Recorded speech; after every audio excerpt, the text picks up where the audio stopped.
Hi guys, welcome back to the Tuition Centre podcast. So today we're joined with John O'Sullivan, the Tuition Centre's Maths Junior Cycle teacher and Chemistry for the Leaving Cert teacher. So today we're going to focus primarily on the Junior Cycle side of things. We're going to look at the 21-day Maths Challenge. We're going to talk to John about the course, the exams, the mocks, everything, and we're going to basically get you guys set up well enough for the summer.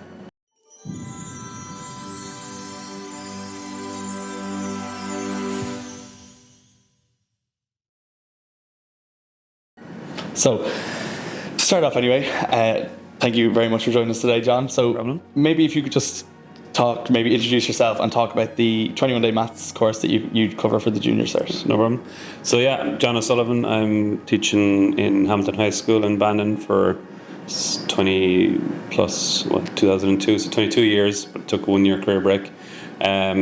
Chemistry is my major, so that's what I would have started on, but I've gone into maths a lot more in recent years, so teaching Junior Cycle and Leaving Cert maths.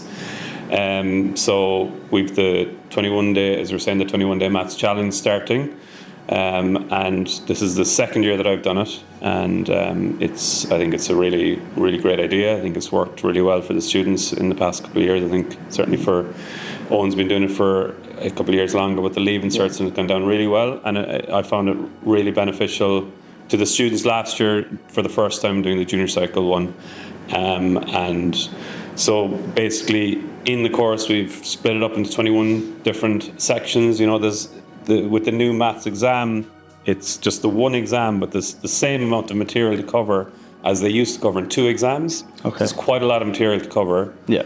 And of course, you know, you're only going to get asked some of it. Yeah, it's exactly. Not going to be asked, you know. Yeah. But what the 21-day challenge does is it splits it up into digestible, smaller sections. So you get an overview of the whole course. You cover every part of it. You know, you get good revision notes in each part of it.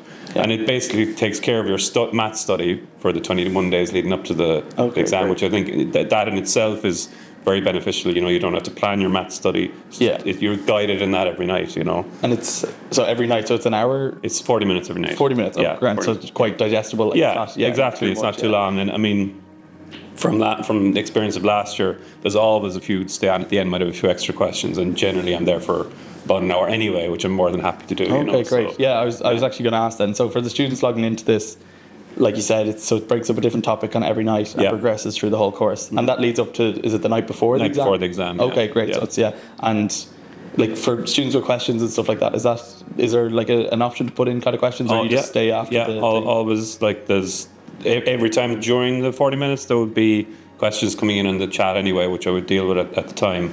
But I would always stay on at the end just for any extra stuff, and people might have questions from another topic or looking for notes or stuff, and we do that every night, no problem at all. Okay. Like I put aside more than the 40 minutes, and generally speaking it goes on for longer than that every night, you know. No, I know, because Owen we were talking about the Leaving Cert 21-day Maths Challenge, and he was saying they do they obviously they do an hour a night, and then they have these homework sheets and stuff. Is that something you give them as well?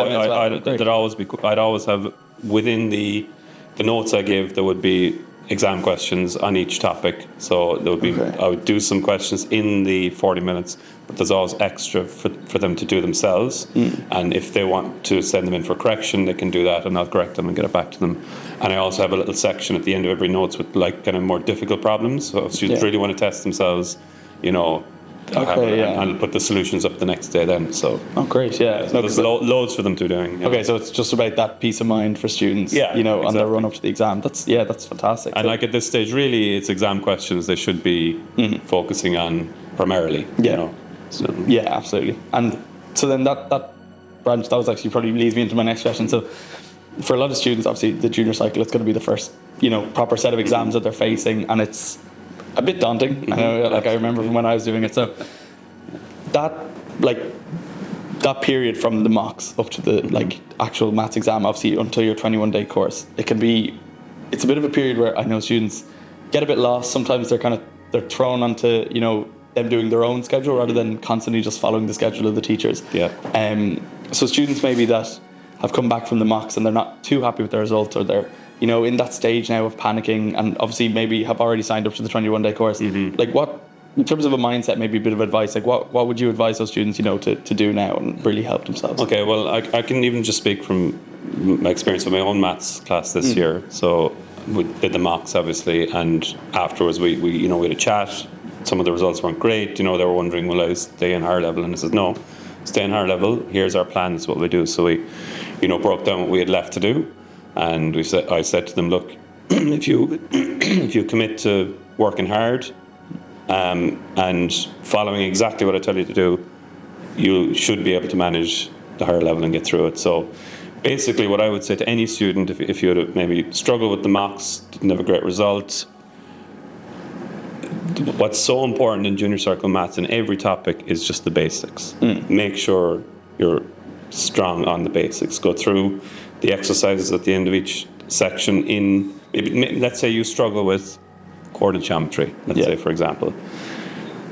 I would say go to the coordinate geometry in your chapter, go to each exercise, make sure you can do all of the basics, whether it be, slope of a line, distance between 2 points. Make sure you're strong in all of those basics, because the vast majority of the questions will be made up of the basics. Yeah, they start off. Whereas I think at this stage, some people would think, I really need to be able to do the difficult questions. I need to be able to do the last part of each question in the junior cert, which tends to be a bit trickier. But no, don't worry about that. Get the basics right. Yeah. Because as you do that, as you work on the basics and as they improve, you will gain confidence, and you'll find, oh yes, I can do the more tricky ones. Yeah.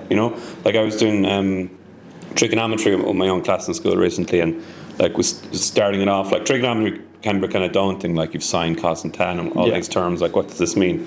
But as soon as I went through them and kind of broke it down to what, there was like 3 or 4 different types of questions come up nearly all the time in trig question, and they kind of said, okay, I can actually do these. And began to make sense to them. And yet they still might get caught out with a trickier one, but they still built up a good bank of marks by just being really strong on the basics, you know.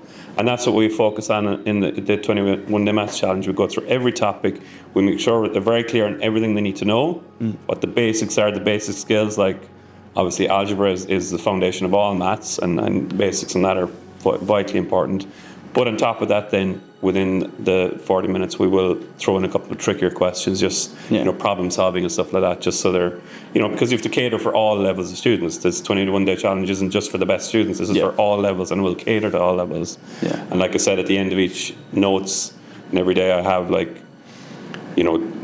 some 2 or 3 really tricky questions to really test. Maybe if someone feels confident on the basis. And interesting you say that, because I know from my own experience at maths exams, I'd come across like one of those full page questions, like one of the big long ones, and I'd always remember how, like, what the question should look like or how it should be structured, but half the time I'd blank on how to start it. And it is about just nailing those basics. It is. Like you said, it always starts the same way. Exactly. And then it just gets progressively harder as the question goes on. And as well, in these last couple of weeks with my own, as we approach the exam with my own class and in the course, there is a skill to, as you said, knowing what to do in a question and where to start. And it's almost like interpreting what, and if you're in a French exam, the first skill is interpreting what's the question saying. I remember going into my Leaving Cert Irish exam, and my biggest nightmare was not understanding the essay titles. Because you know where to start then. Exactly. Whereas it's the same in maths. Where do you start? So as we go through questions of my class, and we'll do it in the 21 Day course challenge, is you go through each question, and there's a skill in recognizing what is the question asking, or even where to start, even just a starting point. And I say that to my lads, look, find a starting point, something that you know what to do. And as you do that, suddenly you say, yes, now I can see where we're going here. And they will always give you a starting point in the question. Whether it's a word like, say area and volume, they might use the word cylinder. And you'll say, what do I do here? But I see the word cylinder.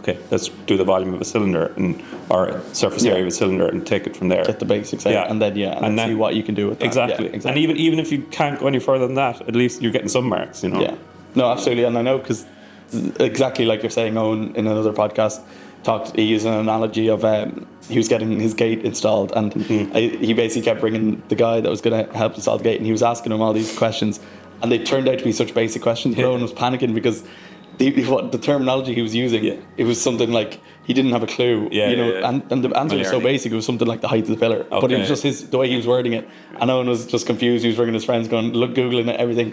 And he said that's the kind of thing students go through in the exam, is that they look at these questions, they get overwhelmed by the wording, and they think, oh, this isn't what I'm used to doing, this isn't what I've seen before, and when it in fact it is, it's just maybe some slightly different word that can throw. 100%.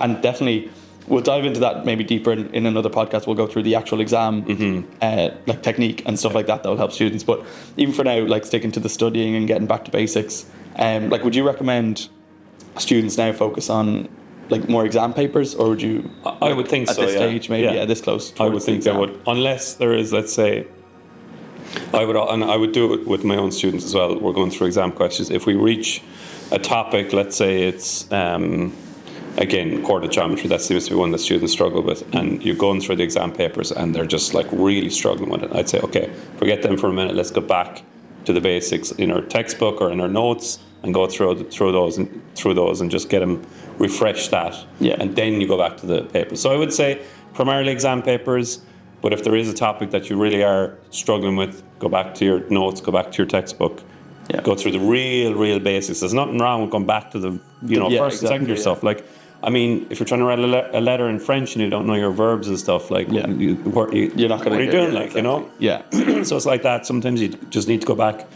Excuse me, to the very basics. If it's some topic you really struggle with, you know, like swallow your pride and exactly. Get back and just, exactly. And that's what we'll do in the challenge. Through, like, if there is a topic and someone says to me, look, I'm really struggling with this part, we might spend 10 minutes after 40 minutes just going through a few bits and pieces, and there's no problem with that too, you know. Well, look, that's absolutely fantastic. Yeah, that's great advice. You heard it here. So back to the basics is probably the best way to approach these exams. So we'll leave it there today.